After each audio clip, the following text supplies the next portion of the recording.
Magandang araw po, welcome po sa aking channel, Love9 TV. Patalasasan po, meron po ba kayong mga properties na napapabayaan or non-performing assets? Plan nyo ibenta, pero wala kayong oras sa pagbenta nito. Kung ito'y pagkakatiwala nyo po sa amin, tawag lang po kayo sa aking numero, usap po tayo, gawin ko po ng video for free. Yes, libre po, wala po kayong babayaran. Tutulungan pa namin kayong mabenta ang inyong property. Kami na po bala sa marketing, sa boosting or paid ads, even sa tripping. Hindi na po kayo mapapagod sa pag-entertain ng mga buyers. Kami na po bala sa lahat. Tawag lang po kayo. Nandito po tayo ngayon sa Southwoods kung saan meron po tayong bagong video presentation. Isang residential property na may lot area na 181 square meters.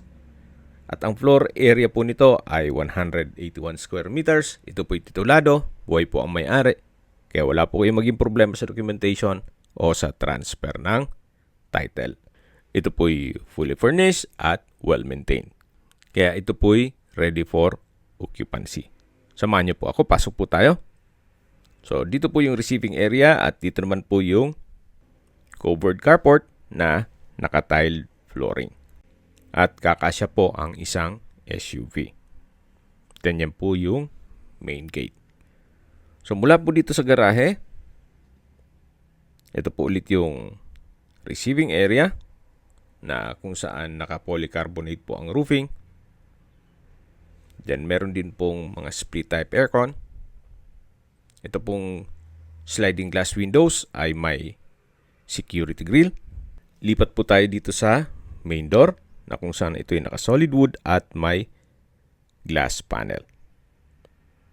Samahan niyo po ako, pasok po tayo. Ito po yung living area o salas. Naka-wood parquet po ang flooring, then meron pong chandelier. May sofa set, TV, aircon, wooden shelf.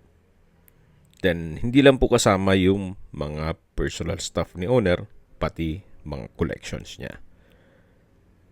So mula po dito sa living area, ito naman po yung dining area na may dining set. Then meron pong vanity mirror na kapis design.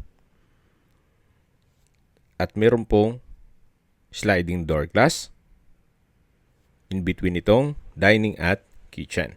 Ito naman po yung access door na papunta naman dito sa garahe na may aluminum screen door.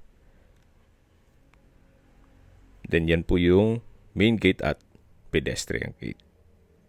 Na dun po tayo pumasok kanina. So check po natin dito sa kitchen. Meron pong kitchen countertop, gas range, range hood, then kitchen drawer and cabinet, may oven, may pantry, naka-tile flooring na rin po ito, at maayos naman ang pintura ng ceiling at wall. Mula po dito sa kusina, check po natin itong isang kwarto dito. Na kung saan malaki naman po ang espasyo. Then meron po itong access papunta naman sa service area. At may sariling toilet and bath. At maayos naman po ang toilet fixtures nito. Then ito po yung naka-tile bathroom wall. At may overhead shower.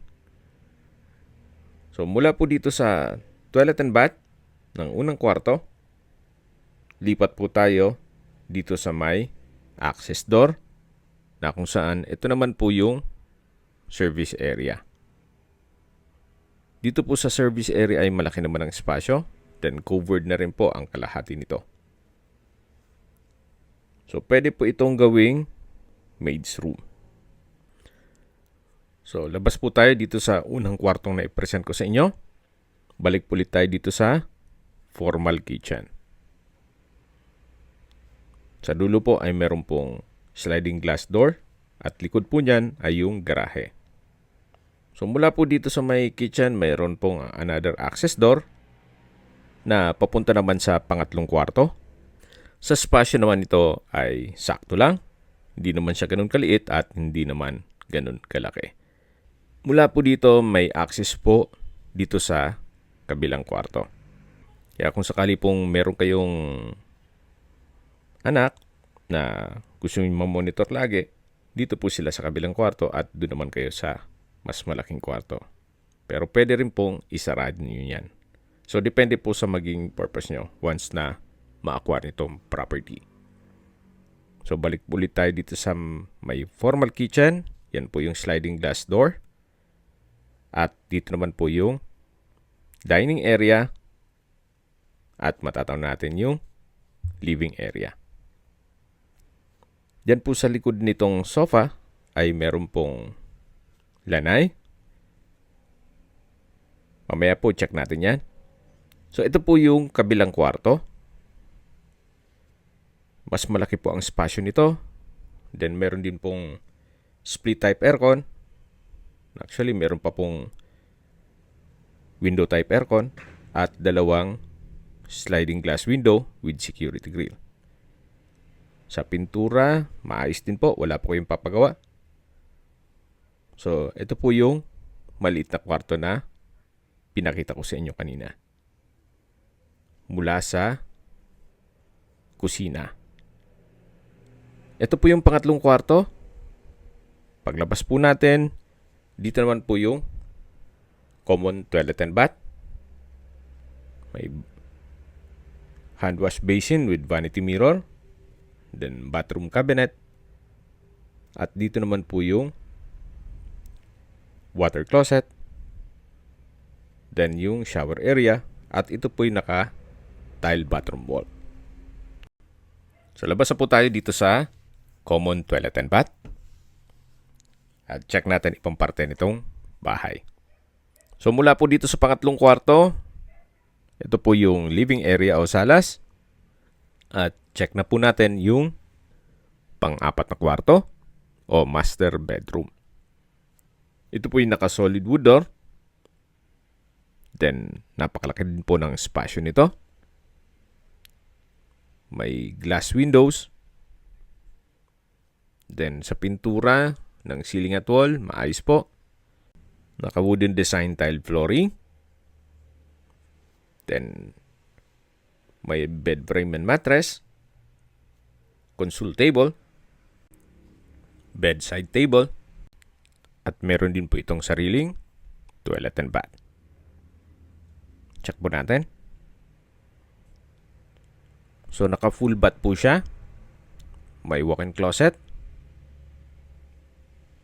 Then, hand wash basin with vanity mirror.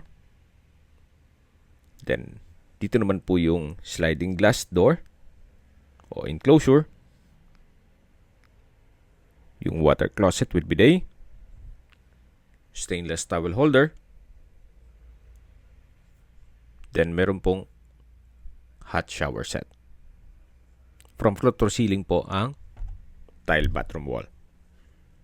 So ito po yung banyo o full bath ng master bedroom. Balik po ulit tayo dito sa may living area. Then sa dulo naman yung dining at kitchen. So, ito po yung tinutukoy ko na lanay na kung saan meron pong aluminum screen door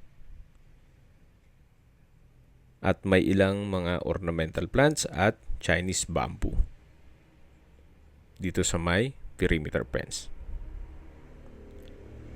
So, paikot na po yan hanggang dun sa service area.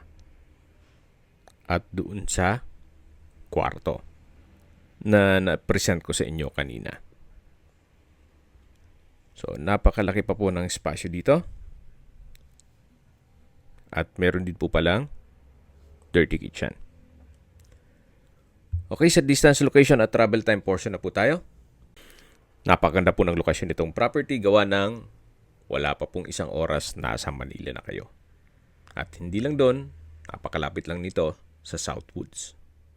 Mula Southwoods Mall, ang distance is 1.6 kilometers at ang travel time is 6 minutes. Mula naman po sa UniHealth Southwoods Hospital and Medical Center, ang distance is 1.2 kilometers at ang travel time is 4 minutes.